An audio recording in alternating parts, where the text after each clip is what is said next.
Friends, news channel देख रहे आप सभी दर्शकों का बहुत बहुत स्वागत है। मैं हूं रमनदीप कौर। इस वक्त की बड़ी खबर आ रही है प्रयागराज से। क्या है पूरा मामला, देखने के लिए बने रहिए हमारे साथ। संगम नगरी प्रयागराज पहुंचे मुख्यमंत्री योगी आदित्यनाथ ने आज संगम तट पर पहुंचकर जहां गंगा यमुना और अदृश्य सरस्वती की भव्य आरती की, जिसके बाद वे लेटे हनुमान मंदिर पहुंचे जहां उन्होंने भगवान की भव्य आरती की और साथ ही अधिकारियों से संग बैठक की और फ्लोटिंग रेस्टोरेंट का भी उद्घाटन किया। जिसके बाद वे ICCC सभागार पहुंचे जहां पर उन्होंने सभी विभाग के अधिकारी व मंत्रियों के संग बैठक की और साथ ही माघ मेले को भव्य तरीके से मनाने के लिए लोगों को निर्देशित किया। और इस मौके पर मंत्री और सांसद और विधायक भी मौजूद रहे और क्या कुछ कहा है मुख्यमंत्री योगी आदित्यनाथ ने, आइए दिखाते हैं। मित्रों,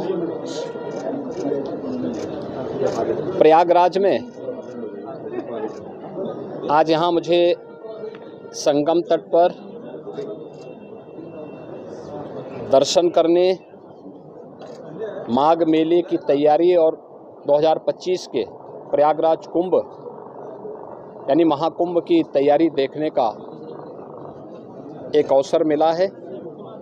मैंने अपने सहयोगी मंत्रियों के साथ में, जनप्रतिनिधियों के साथ में यहाँ की पूरी व्यवस्था का निरीक्षण किया है। इस बार माघ मेला कुछ विशिष्ट होगा। खासतौर पर 500 वर्षों के बाद अयोध्या में श्री राम जन्मभूमि पर मर्यादा पुरुषोत्तम भगवान श्री राम की मूर्ति प्राण प्रतिष्ठा के कार्यक्रम को आदरणीय प्रधानमंत्री जी के कर कमलों से 22 जनवरी को भव्य आयोजन के साथ होने के कारण यहाँ का प्रयागराज में भी काफ़ी बड़ी संख्या में श्रद्धालुओं के आने की संभावना है। इसलिए माघ मेले की व्यवस्था का भी निरीक्षण करने के लिए विशेष रूप से मैं यहाँ पर आया हूँ। पहली बार यहाँ पर माघ मेले को विस्तार देने का कार्य हुआ है और प्रयास किया गया है कि यहाँ पे माघ मेले में लगभग 800 हेक्टेयर क्षेत्रफल में इस पूरे मेले को विस्तार दिया जाए। पहले की तुलना में इसको बढ़ाने की कार्य हुआ है। 6 सेक्टर बनाए गए हैं। पेंटून ब्रिज भी 6 इसमें बढ़ा करके तैयारी की गई है। इसके अलावा अन्य तमाम विभागों के द्वारा जो भी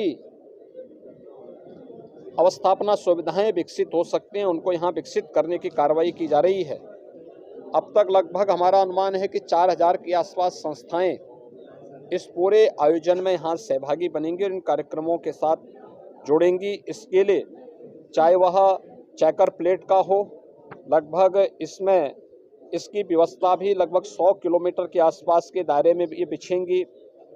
यहाँ पे जलापूर्ति के लिए जो व्यवस्था की जा रही है, लगभग 200 किलोमीटर की पाइपलाइन इस पूरे माघ मेला क्षेत्रफल में बसाने की व्यवस्था भी की गई है। 18,000 से अधिक LED स्ट्रीट लाइट लगाने की व्यवस्था की जा रही है। ड्रेनेज पाइप भी यहाँ पे लगभग 63 से 65 किलोमीटर की बिछाने की कार्रवाई की जा रही है और 21,000 शौचालय, एक स्वच्छ और भव्य कुंभ के लिए शौचालय की अपनी व्यवस्था है। यहाँ पे चिकित्सालय की व्यवस्था भी माघ मेला में आने वाले श्रद्धालुओं के लिए, कल्पवासियों के लिए की जा रही है। और इस पूरे व्यवस्था के साथ साथ हम लोगों ने स्नान घाट की व्यवस्था भी यहाँ पर करने के लिए निर्देश दिए गए हैं, जिसमें विशेष रूप से 8000 फीट से अधिक के जो है घाट, स्पेशल घाट यहाँ पे तैयार किए जा रहे हैं मेले की दृष्टि से। गत वर्ष की तुलना में कल्पवासियों की संख्या बढ़ने की भी यहाँ पे संभावना है और उसी को ध्यान में रख करके सारी तैयारियां की जा रही हैं।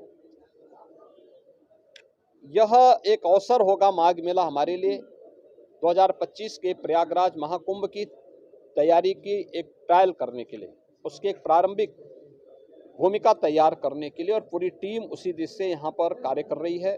ट्रैफिक की व्यवस्था को सुनिश्चित करने का कार्य हो या फिर यहाँ पर पार्किंग के स्पेस को,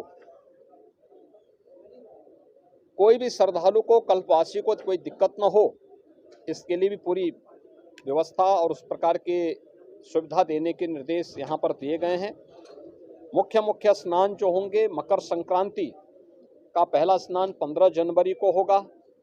पौष पूर्णिमा का जो दूसरा स्नान है यह यहाँ पर 25 जनवरी को होगा और इस दिन से कल्पवास भी यहाँ पे प्रारंभ होगा। मौनी अमावस्या 9 फरवरी को होगी। बसंत पंचमी 14 फरवरी को होगी। माघी पूर्णिमा 24 फरवरी को और महाशिवरात्रि 8 मार्च को संपन्न हो। ये आयोजन होंगे जो मुख्य 6 स्नान इस बार के इस पूरे माघ मेले के दौरान यहाँ पर देखने को मिलेगा। लगभग 2 महीने का ये पूरा आयोजन चलेगा और इसके लिए पूरा प्रशासन, पूरा शासन लग करके इस आयोजन को श्रद्धालुओं की सुविधा और आने वाले जो कल्पवासी हैं, साधु संत हैं और अन्य जो भी संस्थाएं हैं उन सब के साथ बेहतर तालमेल करके इसको भव्य आयोजन के साथ आगे बढ़ाने का कार्य करेंगे।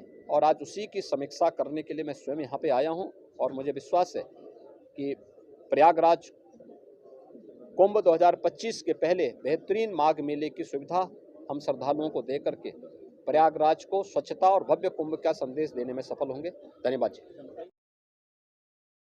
संगम नगरी प्रयागराज में जहां माघ मेले को लेकर मुख्यमंत्री योगी आदित्यनाथ ने समीक्षा बैठक की, जिसमें शामिल हुए एमएलसी सुरेंद्र चौधरी ने बैठक के बाद बताया कि किस तरह से मुख्यमंत्री ने सभी अधिकारियों को निर्देशित किया है कार्य के लिए और साथ ही किस तरह से व्यवस्थाएं रहेंगी और किस तरह से माघ मेले को सुदृढ़ और दिव्य और भव्य बनाया जाएगा। ऐसे में क्या कुछ कहना था उनका इस पूरे मामले पर, आइए दिखाते हैं आप। निश्चित तौर पर महाराज जी ने बहुत बेहतर ही सुझाव दिए हैं और मेले की पूरी तैयारी हो चुकी है।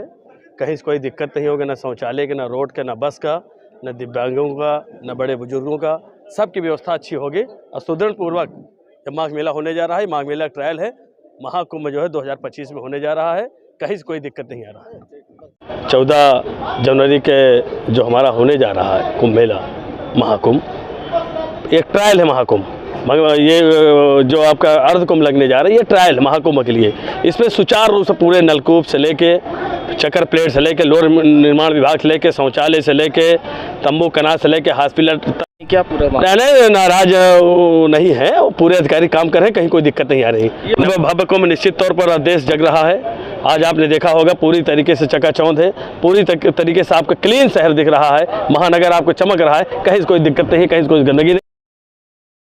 संगम नगरी प्रयागराज जहां पहाड़ों पर हो रही बर्फबारी के बाद अब प्रयागराज में भी इसका असर देखने को मिला है, जहां प्रयागराज में भी ठंड के साथ साथ गलन बढ़ गई है और ऐसे में लोगों को अब परेशानी का सामना करना पड़ रहा है। बात करी जाए अगर अलाव की, तो हर साल नगर निगम के द्वारा अलाव की व्यवस्था की जाती है, मगर इस बार अलाव की व्यवस्था दूर दूर तक नदारद दिखी है। ऐसे में शहर में किसी भी चौराहों पर अलाव की व्यवस्था नहीं है, जिससे लोगों को काफ़ी परेशानी का सामना करना पड़ रहा है। इसी मामले को लेकर अब कांग्रेस के नेता इरशादुल्लाह ने सवाल खड़े किए हैं और कहा है कि जहां शहरों में अलाव की कहीं भी व्यवस्था नहीं है नगर निगम के द्वारा, और जो भी यहां पर बनाए गए हैं रैन बसेरे वो सिविल लाइन साइड है। पुराने शहरों में रैन बसेरे की व्यवस्था नहीं है और माघ मेला भी करीब है। आने जाने वाले श्रद्धालुओं को भी काफ़ी परेशानी का सामना करना पड़ेगा ऐसे में। और क्या कुछ कहा है उन्होंने इस पूरे मामले को लेकर, आइए दिखाते हैं। पहाड़ी इलाकों में लगातार बर्फबारी से जो है मौसम में बहुत ज़्यादा ठंड आ गई है, शीतलहर भी हो गई है। प्रयागराज में खास तौर से जो है जो अलाव की व्यवस्था है, नगर निगम अभी तक अलाव नहीं जला रही है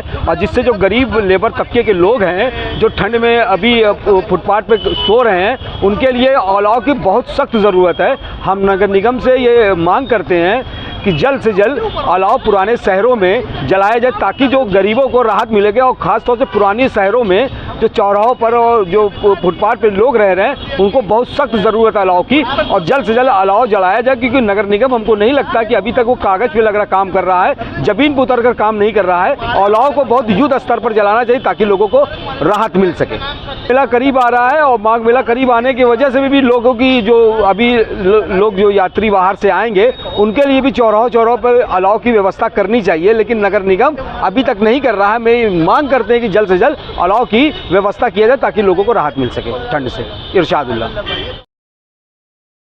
प्रयागराज के हंडिया इलाके में बड़ी दुर्घटना देखने को मिली है, जहां दुर्घटना में 2 लोग की मौत हो गई है। बता दें, हंडिया इलाके में एक अनियंत्रित कार जाके बस में टकरा गई है। बस से एक महिला स्वच्छ करने के लिए उतरी थी, जहां वो वॉशरूम करने के लिए उतरी थी, जिससे उसकी मौत हो गई है और कार में बैठे एक व्यक्ति की भी गंभीर रूप से चोट लगने के कारण मौत हो गई है।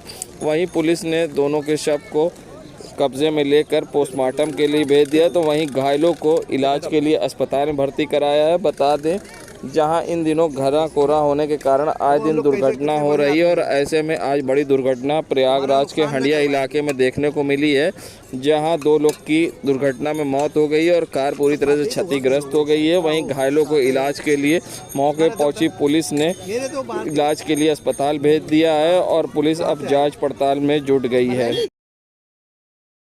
संगम नगरी प्रयागराज में जहां आज ममफोर्डगंज फुआरा चौराहा के पास जहां एक कैंप लगाया गया, जिसमें मुख्य अतिथि के तौर पर विधायक हर्षवर्धन वाजपेयी, एमएलसी सुरेंद्र चौधरी शामिल हुए। बता दें, ये कैंप कई योजनाओं को लेकर लगाया गया था, जिसमें आधार कार्ड, पीएम स्वनिधि योजना, उज्ज्वला योजना, आयुष्मान योजना, आवास योजना आदि के स्टॉल लगाए गए थे। इसमें जहां पहुंचकर विधायक हर्षवर्धन वाजपेयी ने लोगों को पीएम मोदी की गारंटी के बारे में बताया, तो साथ ही बताया कि किस तरह से सरकार के द्वारा लाभ दिया जा रहा है और सभी को लाभान्वित भी किया जाएगा। वहीं कैंप में पहुंचे लोगों को जहां पीएम मोदी की गारंटी के बारे में विधायक हर्षवर्धन वाजपेयी ने बताया, तो वहीं सांसद केसरी देवी पटेल, विधायक हर्षवर्धन वाजपेयी व एमएलसी सुरेंद्र चौधरी ने यहां आम जनता को पीएम मोदी की गारंटी जन जन तक पहुंचाने के लिए शपथ भी दिलाई। देश दुनिया की खबरों के लिए world media times news channel को सब्सक्राइब करें।